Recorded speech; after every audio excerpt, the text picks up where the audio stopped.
7 things to do daily to build strong bond in intimate partnership, intimate relationship. The most important thing that a person needs to have a happy relationship is support, reassurance, and intimacy. So, okay, how do we do it in our daily life? What can we do daily to show it to our beloved? Today we'll discuss 7 simple things to do every day so you can build a strong bond with your partner. And next week we'll talk about 7 other things that you can do at least once a week and at least once a month.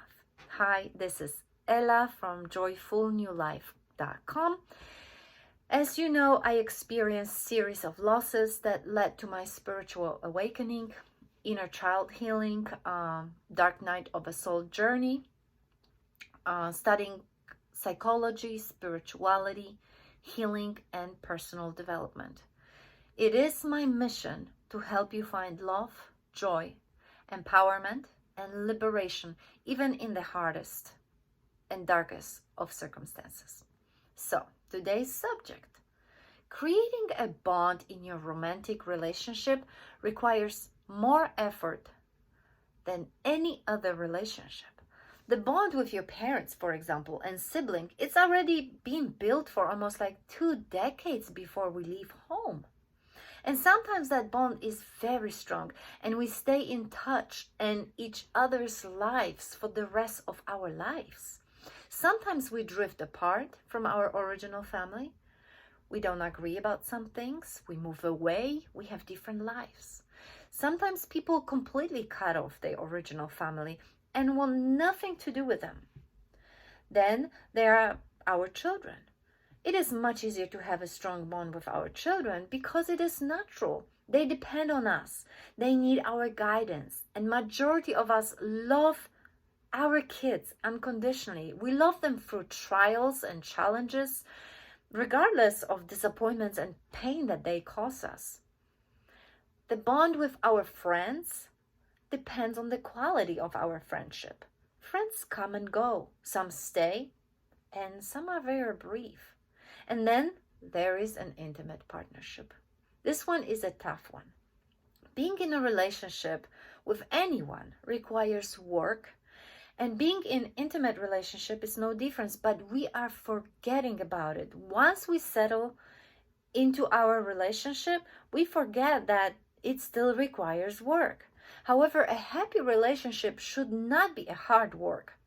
Assuming that your marriage or partnership is not toxic, and I have 2 videos on that topic, instead of only focusing on what is wrong, you should add positive behavior to deepen your bond with your partner and bring happiness. So let's talk today about 7 important things to do that anyone can do daily to create a strong and healthy bond. My tip number 1 is notice good things that he or she does. What are your expectations of your partner? Are they realistic? Do you accept your partner for who she or he is? We all wish our partner were wealthier, thinner, prettier, more romantic, less talkative, whatever you want to put there. We are literally chronically frustrated because we expect something that is not. Look at your expectation and see how realistic they are. You chose your partner. You observed him or her. You dated a while. What did you notice about him or her that made you fall in love? What drove you crazy? Now admit, did you think that once you are married, once you settle, you will get rid of his or her pesky behaviors? That is already setting yourself up for a failure. You cannot change anyone but yourself. Remember that your partner is unique. We must accept life's imperfection and be fine with the things being just good enough. I am sure that your partner has many great characteristics. Look at all the positive aspects and concentrate on those. The more you see the good in them, the more good you can see. What do I mean by it? When you do that, all characteristics that bothered you before seem to shrink or completely fall off. Give it a try for 30 days, that's all. If it helps, write down daily what you appreciate in your partner. And I will give you an example from my book, Stay in the Marriage or Let It Go. Open quote. Sophia noticed that her husband trucked dirt into the house every day he came back from work. She also noticed the tea stains on the kitchen counter. It drove her crazy because she was the one cleaning it. Their arguments were heated, and after 10 years of marriage, she was noticing those pesky behaviors constantly. One day, I asked her about the good things her husband did on a daily basis. She started making a long list. I asked her to notice them over the next 30 days and mark it on a paper. She did. After 30 days, I asked her how many times she noticed him truck the dirt under his shoes or spilling a tea on a kitchen counter. She was surprised to realize that she did not notice it at all. Why? She asked me, confused. He was doing it for the past 10 years. My answer is simple. She was on the lookout for his mistakes, and sure enough, she found them. But when she concentrated on noticing things he did right, she stopped paying attention to the bad things.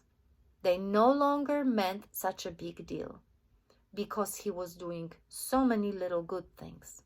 Do the same with your spouse. Give it a try for 30 days. Close quotation.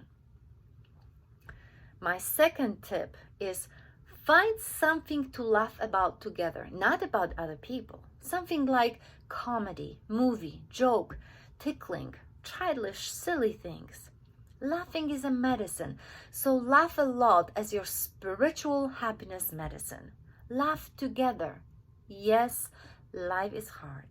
Yes, we all have serious responsibilities. Certain things need seriousness in life, and many things need to be done daily to keep the life moving forward. But for the next month, find daily time to be playful with your partner and keep it light, just like you did when you were dating. When was the last time you acted childish in the snow, danced in the rain, watched a silly comedy, tickled each other, or played a game? Try to rediscover that pure delight in each other's company.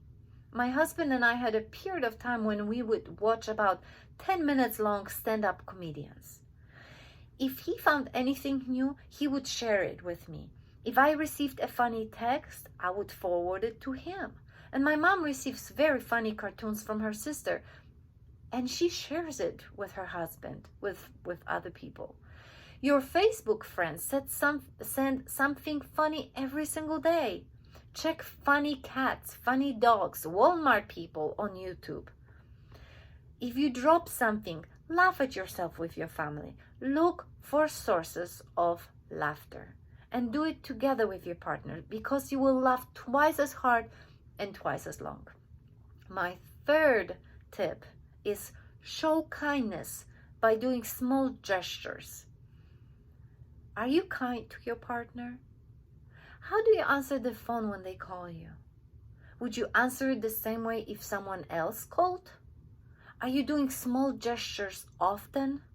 Show your partner that you are thinking of him or her by doing random acts like filling up the tank with gas, bringing a breakfast to bed or coffee to his or her work, running a car for the wash, or sending a text or love email in the middle of a day.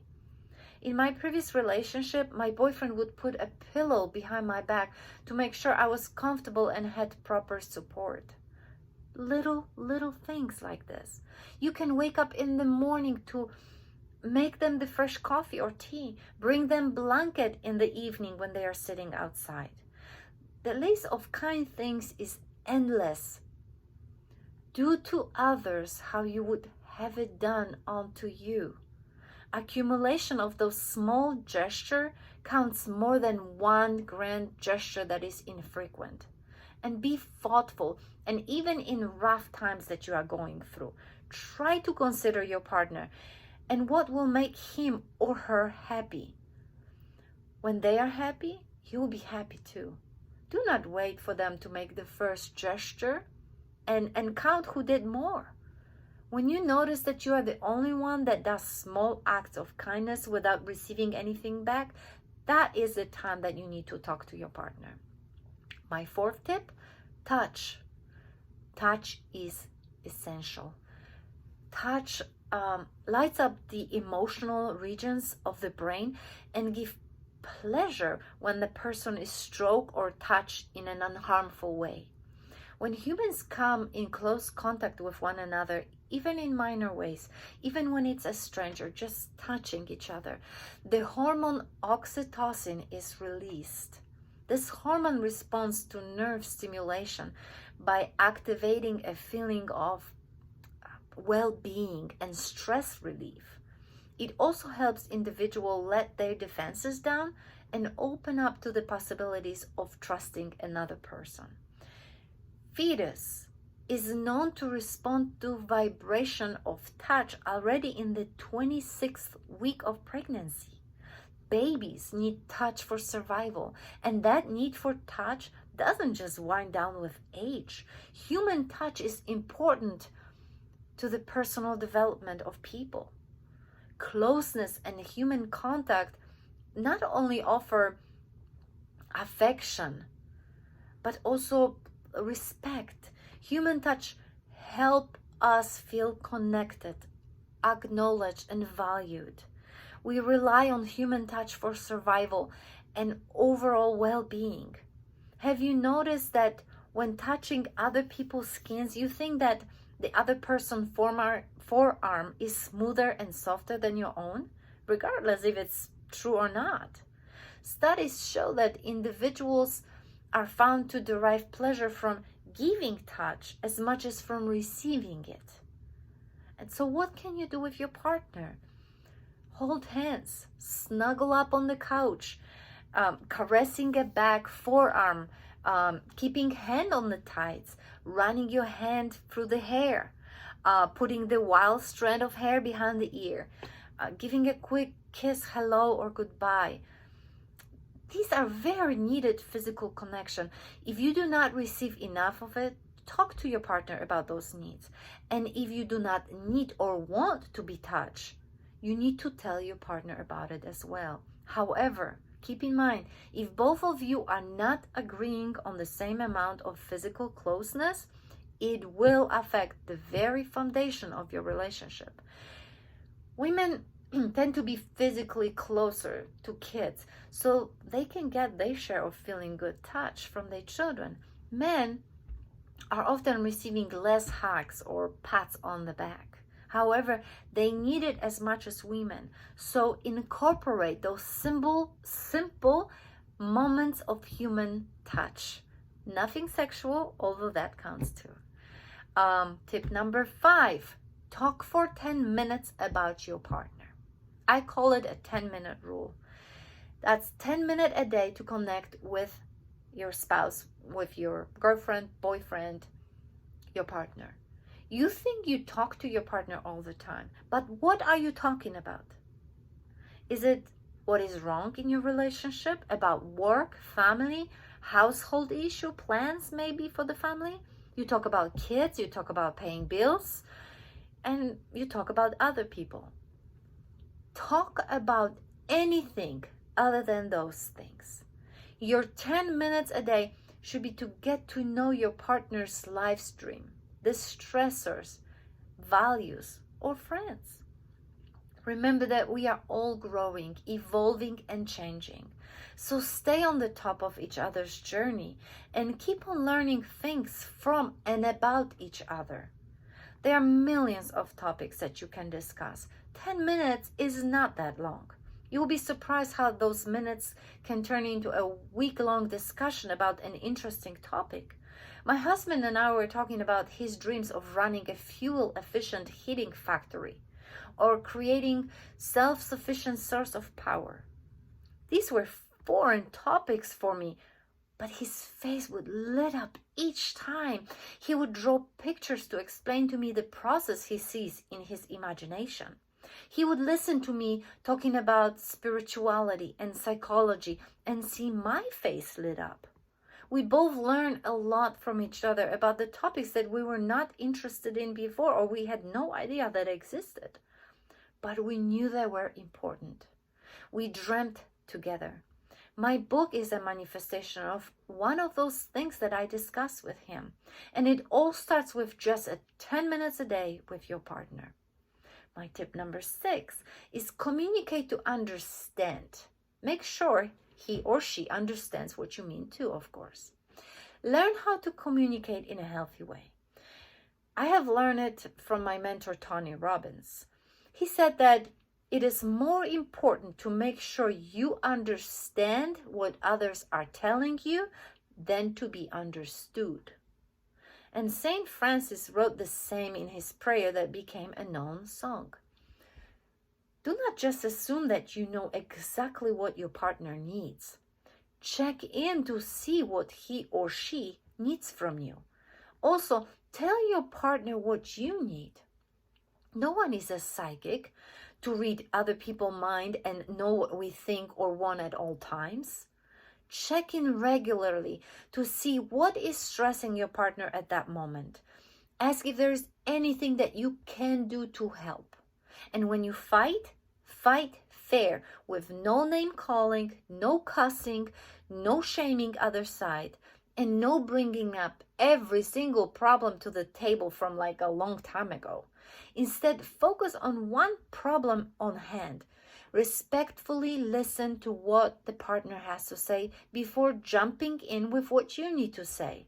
And speaking of listening, I am moving on to the last tip for the day. Tip number 7 is listen without interrupting with your own need to talk. This is really tied with the previous point about communication. Listening is the most important part of communication.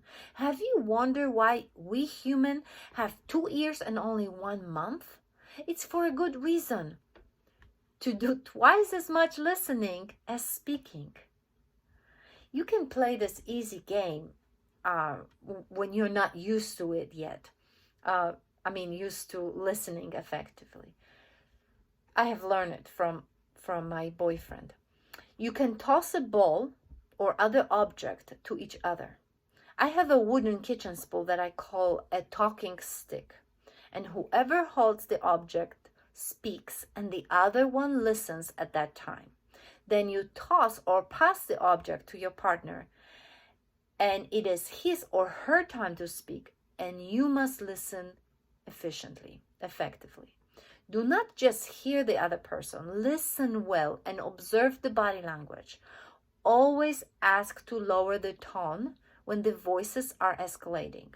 There is no need to have a screaming match. And take breaks if you must collect your thoughts or regain control over your emotions. It does happen during the fights.